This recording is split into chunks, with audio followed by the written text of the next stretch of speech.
Bismillah ar-Rahman ar-Rahim. I begin in the name of the God whose mercy is profound, whose kindness is forever.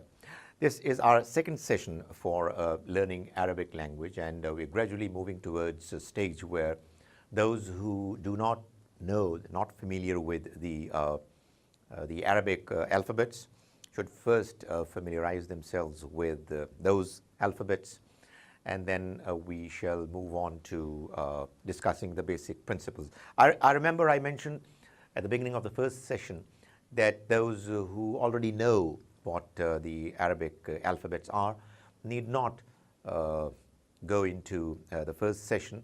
Well, I say now that probably they may not even need to go through the second session as well, because this is primarily going to be based on vowels in Arabic and a few other concepts, and then we shall move on to apply the understanding of the alphabets of Arabic that we have already developed to form words.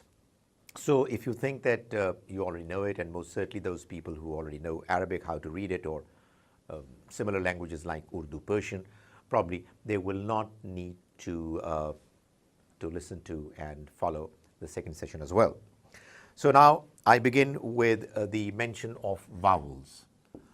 The English vowels are A, E, I, O, U. In Arabic, interestingly, we have A, well, that is the equivalent of A, the equivalent of I, and the equivalent of U. So, as if systematically, the second and the fourth vowel in English have been removed as far as their usefulness for Arabic vowels is concerned. The different aspect in Arabic is that while in English, vowels are very much a part of the list of alphabets, and they fall somewhere in the middle of the whole list of alphabets. However, in Arabic, you do not have any distinct alphabets for vowels. They are represented by three symbols, which if I use, let's say, ba as an example to show how vowels appear, you will have this mark to show the equivalent of A, which is called fatha. Fatha. I hope now those who have been practicing their alphabets would be able to pronounce this word a little better than before. Fatha. That is A. And when you have ba and you have the symbol of the equivalent of A, the fatha, which, by the way, in Urdu we call zabar, we would pronounce it as ba, ba. Then we have the next one is I. Now, I, the equivalent of it in Arabic is kasra, kasra. Now, it is as if I already think that you already know it, the use of zabar. So I put a vowel above ka, and it is kasra.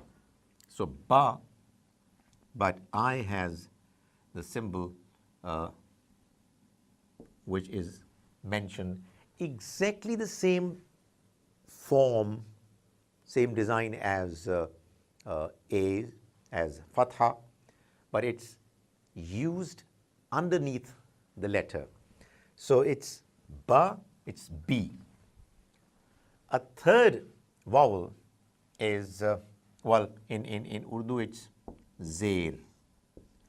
The third vowel is the equivalent of U. which is dhamma. Dhamma.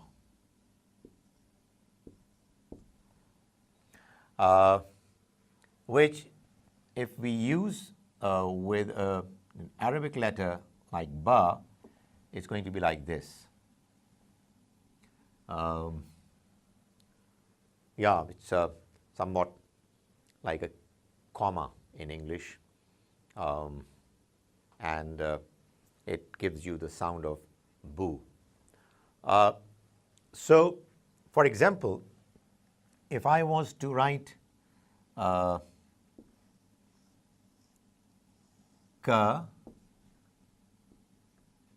ta, ba. Now, this is an Arabic word, but if you're not familiar with Arabic, you would not be able to read it properly because you don't know what vowels are used in this particular word. But if I was to tell you that the vowels are fatha on ka, a fatha on ta, and a fatha on ba. Now, fatha, mind you, is A. So, ka, ta, ba. It is ka, ta, ba. Now, let's use the same three letters but with different vowels. And by the way, these are real words in Arabic. And you say, you put a dhamma on ka and a kasra, which is the equivalent of I, on ta, and a fatha on ba, which is the equivalent of A. So kaf has the equivalent of U, dhamma, which by the way in Urdu is pesh.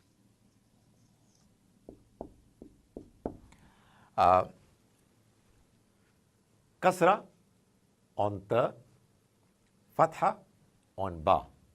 So we will pronounce it as, on ka it's dhamma, the equivalent of U, ko.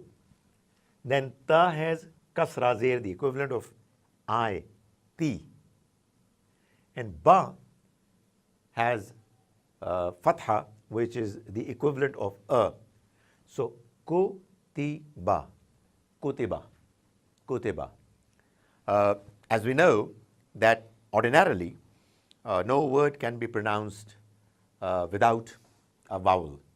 So likewise in Arabic, you cannot pronounce a word without a clear understanding of what vowels are involved.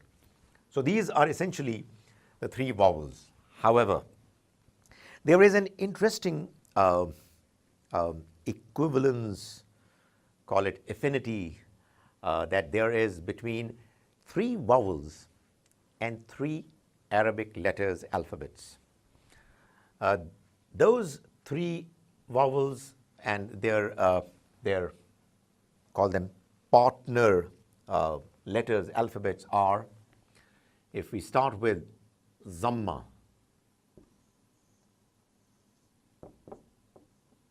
which is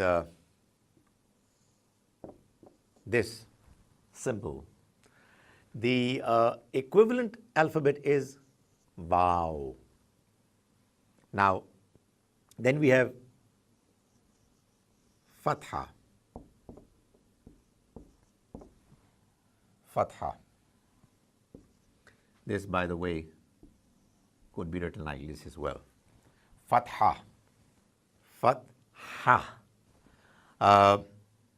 The equivalent is, we write it like this, as I did there, but the equivalent Arabic alphabet for with this fatha is alif, and then the third one is, we know, is kasra, which is written like this, B, and the equivalent letter alphabet is is ya, which has close affinity with Kisara. Now, what is the significance of all this understanding? The significance is that, for one thing, you can never have a vowel that appears on a letter which is not having affinity with it, which is, in other words, belonging to the other two categories, which are not quite as in the same line, in the same flow as that vowel. You will always have in Arabic words a vowel appearing with one of these three letters, but only the one which is in partnership in close association with it as far as its sound is concerned. Now, let me try to make things simpler. Let me give you the example of three words to try to make things less complex than what I have done as yet. There is a word, famous word, kitab, book. You write without vowels, and it's like this. But we've got to give vowels. As I said, without vowels, you can't pronounce.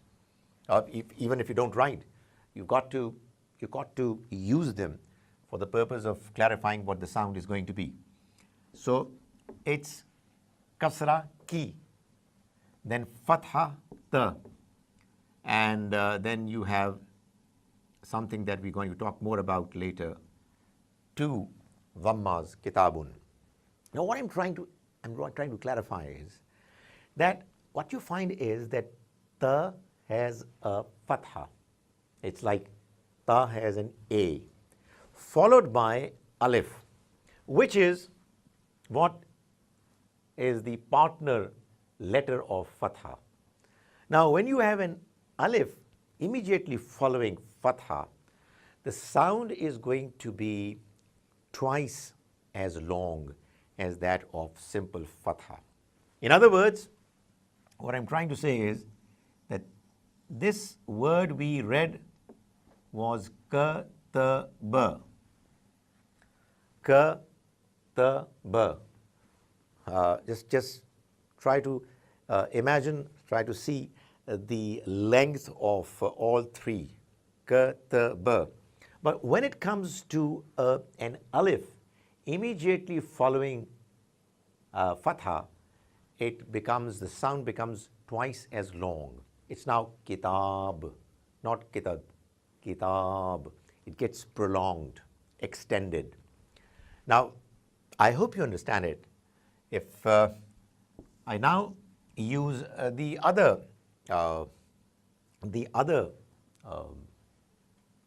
vowel, which is dhamma. Now, the equivalent alphabet is vav, and I write a word, let's say noon. Noon. Now, noon is has a vowel which is there.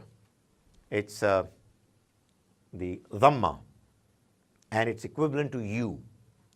Now, it's immediately followed by vav, which has affinity, which is the same category as dhamma. So the sound of this dhamma is doubled. It's noon. Let's say we used this dhamma in kutiba. Did you hear that it was just kutiba, not kutiba, kutiba? Now, because it has now been followed by a vav, which is the partner alphabet of dhamma, So it's now noon. It's longer. And the third example is the example of Kisara, where you have Kisara over here. And obviously, the partner alphabet is Ya, like here. And I write the word seen, Kisara, Ya, and noon. Or maybe for the time being, let's remove this. Now, what you find is that seen, sa, with a kasra, immediately followed by ya, which is what its partner alphabet is. And the sound is prolonged, it's extended. It's not like here, go ti ba. It's not just ti, it's seen, like ti.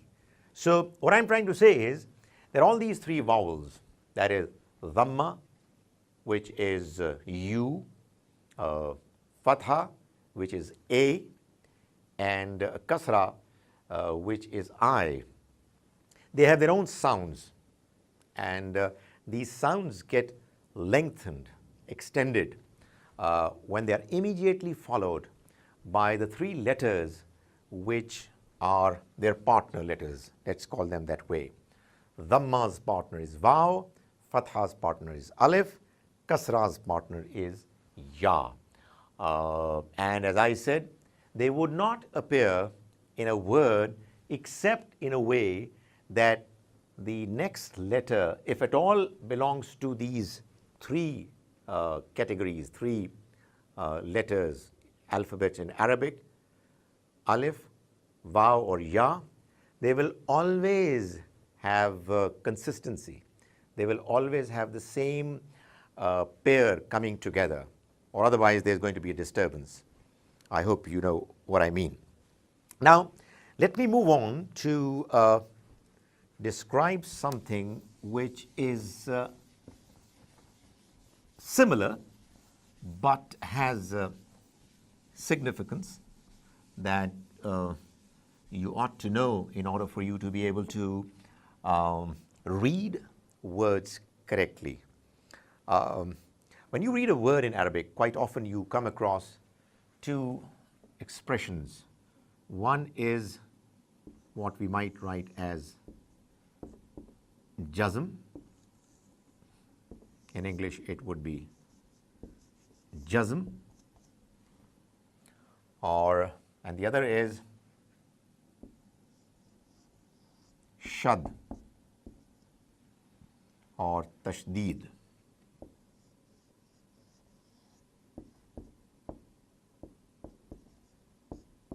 Which is literally making it strong, a strong appeal and so on. Now, this is shad or tashdeed.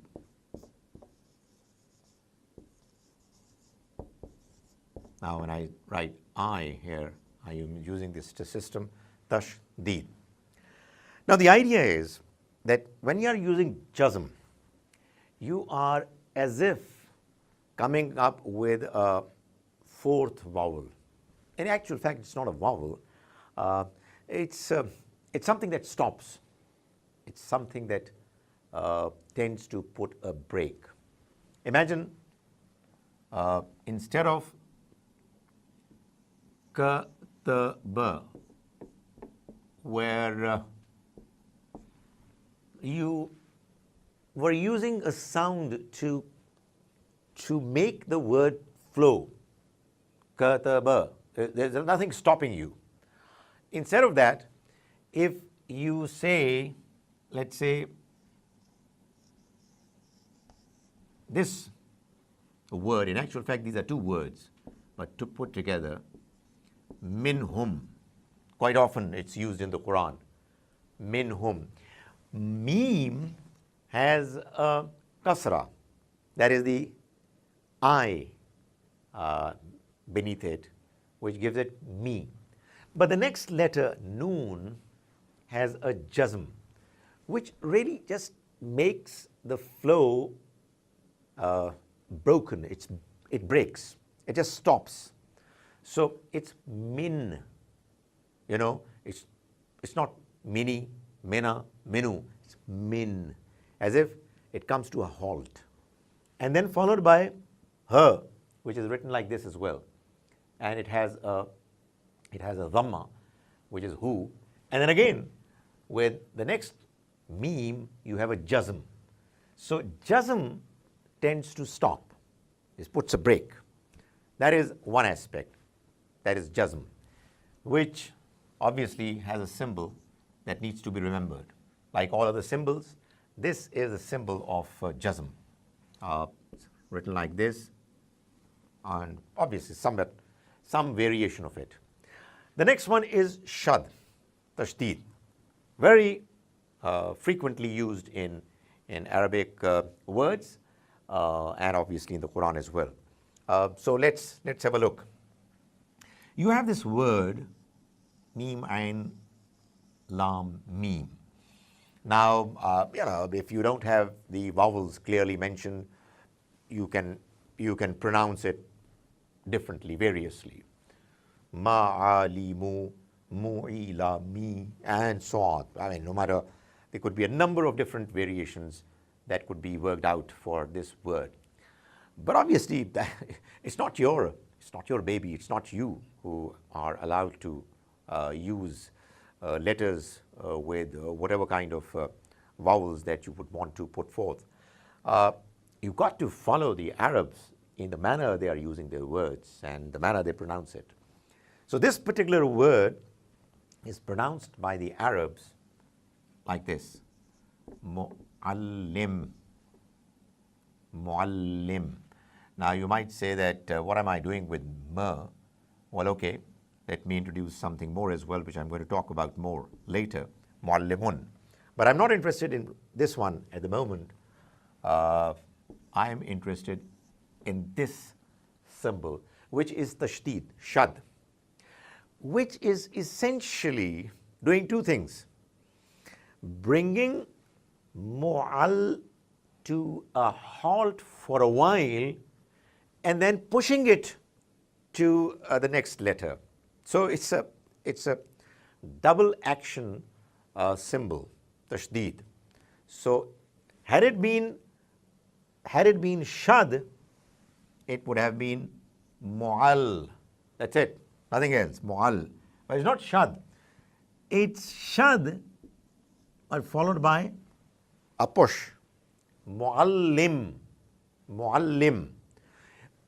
It is said, and rightly so, that is actually, in fact, it's denoting double lam. It is as if its lam is mentioned twice. As we say, double L, double M. It's double lam over here, which is signified by tashdid, but the net result, effect on the manner the word is pronounced is that you stop like you stop in the case of jazm, and then you move on. You are pushed through to the next letter with one vowel or the other. Let's take another example.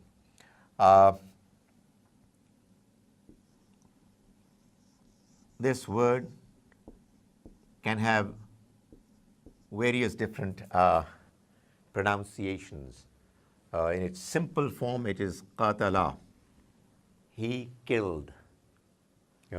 All three are, I hope you know now, all three are fathas.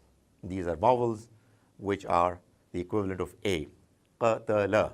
However, in Arabic, we have another verb which has a tashdid on the, which would mean qattala.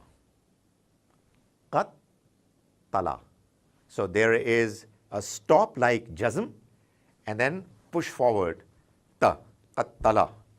So this is because there are two ta that have come together and they're not written together. Instead, there is a symbol of tashdid, shad, which gives you the understanding that they're both together. So there is, had it not been written like that, it would have been qat tala. That's how it is actually. Qat tala. Here also it would have been mu'al limun. But obviously it's not a legitimate way of writing it in Arabic. It's like this, muallim. That is shad, tashdid. I hope you get it. And tashdid and jazm both are very frequently employed in writing, reading the Arabic words. Just one more brief mention, and then we'll call it a day for this session. Apart from these two, there are three more symbols and their sounds which need to be understood, and I would say then probably we will have done with whatever introductory understanding that you need to have as somebody who doesn't know Arabic, and to move on to read it correctly.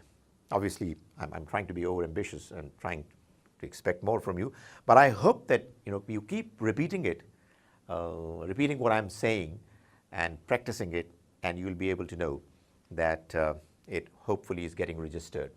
Now, I mentioned dhamma, I mentioned fatha, and I mentioned kasra. I hope you know that fatha is, let's say, be, ba, it's bu, ba, and b. Now, what are these? These are vowels. What is the equivalent of vowels in Arabic? Although some people would say that it's Arab, but it's actually harakat, haraka. These are haraka. These are the vowels. But similar to haraka are what are called Arab, which is what we are going to talk more about later on. But very briefly, in the very last part of this presentation, I would say that if you double dhamma, it's what is called tanmeen, is tanmeen. You are doubling it. Here also you double, and here also you double. And what happens? When it was single, it was bu, but when it's double, it's bon. When it was single, it was ba, but when it's double, it's ban. Now you might ask, why have you written alif over there? Well, that's what the practice is. That's what the Arabs do. When they add double tanmeen on on fatha, then they add an alif as well. That's the convention. And the third one is it's b, and you make it tanmeen, it's bin. So the very last thing that I would say here is that, let me put it in words. Let's say if it is kitab, it would be kitabun, kitaban, and kitabin. All these three are Arab, and just let me very finally I put down, it's kitabun is rafa. Because it's tanmeen, now it's not dhamma. Kitaban is fatha. No, not fatha. It's rafa, nasab. I just forgot. And this is jar. Now, what is this all about? What is the significance of these Arab, rafa, nasab, and jar? Is what hopefully we're going to talk about more and more.